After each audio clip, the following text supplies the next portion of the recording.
Raoul Wallenberg was born on August 4, 1912, in Stockholm, Sweden, into one of the most prominent families in the country. The Wallenberg name carried immense influence: bankers, diplomats, industrialists, a dynasty that shaped Sweden's economy and foreign policy. But Raoul was different, curious, restless, and idealistic. His father died before he was born, leaving him to be raised by his mother, Mange Wallenberg, and his grandfather, Gustav Wallenberg, a distinguished diplomat. From an early age, Raoul was drawn not to money or power, but to people. He loved languages, architecture, and travel. He spoke Swedish, English, German, French, Russian, and Hungarian. In 1931, he left Sweden for the University of Michigan in the United States, where he studied architecture. He was fascinated by America, by its diversity, its energy, its freedom. After graduating in 1935, he traveled widely, working in South Africa, Palestine, and eventually Budapest, Hungary, where he became involved in international trade. There he saw something that would change his life forever. In the late 1930s, Europe was in flames. Nazi Germany had invaded Poland, igniting World War II. As Hitler's armies spread across the continent, millions of Jews were trapped under Nazi rule. In 1944, only one major Jewish community remained relatively intact: Hungary's Jews, but that would soon change. In March 1944, the Nazis occupied Hungary. Within months, hundreds of thousands of Hungarian Jews were rounded up, deported, and sent to the gas chambers at Auschwitz. By that summer, the world began to understand the horror of what was happening. Reports of the Holocaust reached neutral Sweden. The newly formed War Refugee Board, a U.S. government agency created to rescue victims of Nazi persecution, sought help. They needed someone who could go to Budapest, operate under diplomatic cover, and save as many lives as possible. They needed someone bold, resourceful, and unafraid. They needed Raoul Wallenberg. In July 1944, at the age of 31, Raoul Wallenberg arrived in Budapest as a representative of the Swedish legation. His official title was First Secretary. His real mission was much larger. Budapest was a city of fear. German troops and Hungarian fascists, the Arrow Cross Party, patrolled the streets. Trains to Auschwitz departed almost daily.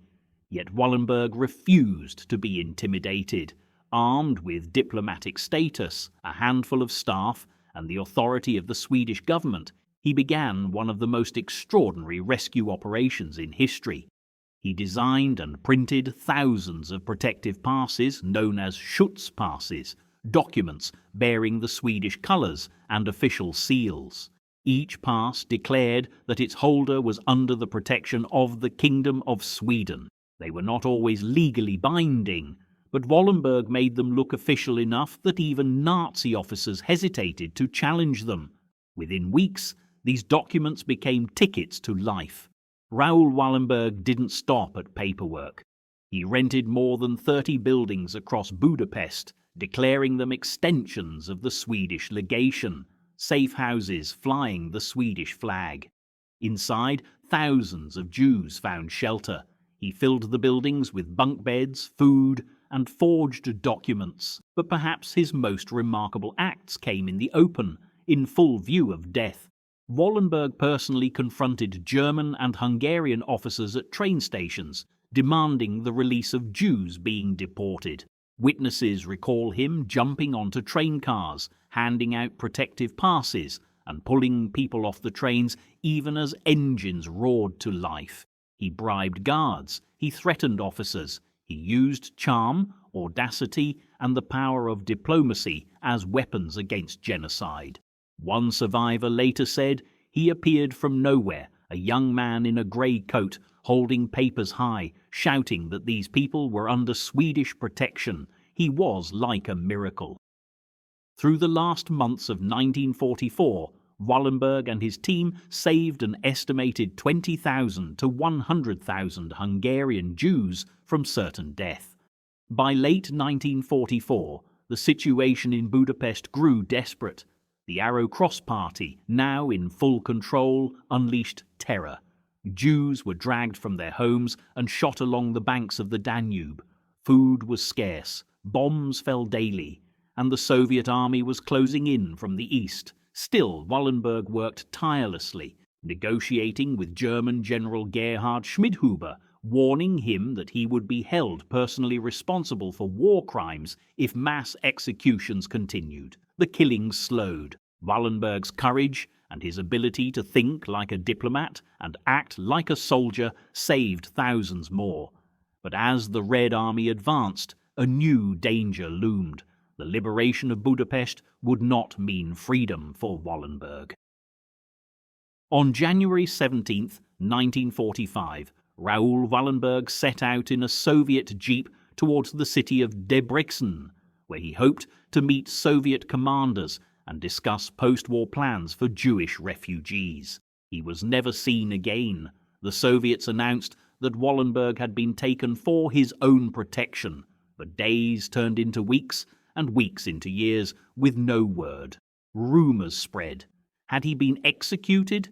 Was he in prison? Or had he simply vanished into the chaos of war? For his friends and family, silence became agony. Sweden demanded answers.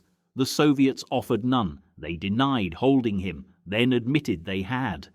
Then changed their story again. Raoul Wallenberg had become a prisoner of the Cold War. It took 12 years for the Soviet Union to release an official statement. In 1957, they claimed that Raoul Wallenberg had died in Lubyanka prison, Moscow, on July 17, 1947, supposedly of a heart attack, but few believed them. Over the years, reports emerged of a foreign prisoner held in Soviet prisons, a man who spoke Swedish, who matched Wallenberg's description, who was seen as late as the 1970s. Prisoners described seeing him in Vladimir prison, Sverdlovsk and other parts of the Gulag. Each testimony kept hope alive that Raoul Wallenberg might still be alive. His mother and stepfather spent decades appealing to the Soviet government, traveling, writing letters, demanding truth. They never received an answer. Both of them died by suicide in 1979, still uncertain whether their son was alive or dead. Throughout the Cold War, the Wallenberg case became a diplomatic embarrassment for both the Soviet Union and Sweden. Why would the Soviets arrest a Swedish diplomat, a man who had saved Jews from the Nazis? Theories abound. Some believe the Soviets suspected him of espionage, that his close contact with the Americans and his use of diplomatic cover made him seem like an agent. Others suggest he knew too much about secret Nazi-Soviet dealings or stolen assets. Some say it was simple paranoia, the hallmark of Stalin's regime. In 1991, after the collapse of the Soviet Union, newly opened archives shed little light. Documents were missing, files had been destroyed, and the trail was cold. In 2000, the Russian government officially declared Raoul Wallenberg dead, though without evidence of how, where, or when. Sweden, in 2016, did the same, legally pronouncing him dead 71 years after his disappearance. But the truth remains buried. Though Raoul Wallenberg's fate remains uncertain, his legacy is undeniable.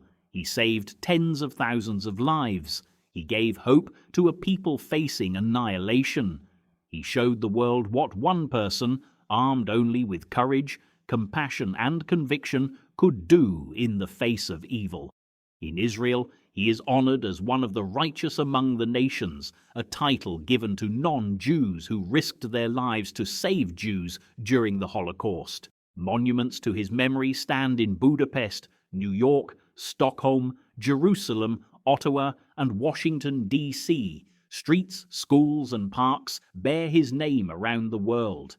In 1981, the United States Congress made Raoul Wallenberg an honorary American citizen, one of only a handful ever to receive that distinction. The others include Winston Churchill and Mother Teresa. His courage continues to inspire diplomats, human rights defenders, and ordinary people everywhere. Raoul Wallenberg's disappearance raises haunting questions about the nature of justice and the cost of truth. How could a man who saved thousands vanish without trace and the world simply move on? Why did Sweden, neutral and respected, fail to press harder for his release? Why did the Soviet Union, and a nation that claimed to have liberated Europe from fascism, imprison one of humanity's greatest heroes? Perhaps the answers are buried with him. Perhaps they were erased in the files of secret police archives. But the silence speaks volumes about power, fear, and the expendability of even the most noble among us. For survivors of the Holocaust, Wallenberg was more than a diplomat. He was proof that decency could survive even in the darkest times. Many who lived because of him went on to have families, careers, and lives they would never have known without his bravery. Children and grandchildren of those he saved carry his legacy forward. In that way, Raoul Wallenberg lives on. Every person who survived because of his actions, every generation born because he intervened, is a continuation of his life. His story reminds us that courage is not the absence of fear, but the refusal to surrender to it. He once said, "I will never be able to go back to Sweden without knowing that I tried to save as many as I could." He never did return, but he succeeded beyond measure. What happened to Raoul Wallenberg? Was he executed by the Soviets? Did he die of illness in prisons? Did he live for decades in silence, hidden behind the iron bars of the Gulag? We may never know, but perhaps the greater truth lies not in how he died, but in how he lived. A man who refused to stand by. A man who turned his privilege into purpose. A man who became a symbol of humanity itself. Raoul Wallenberg disappeared into the shadows of history, but the light he carried has never gone out. Each time we speak his name, each time his story is told, that light grows stronger. His disappearance remains a mystery, his impact an eternal truth, because Raoul Wallenberg showed the world that one person, even alone, unarmed and surrounded by evil, can make a difference. And though the world may have lost him, it will never lose what he stood for.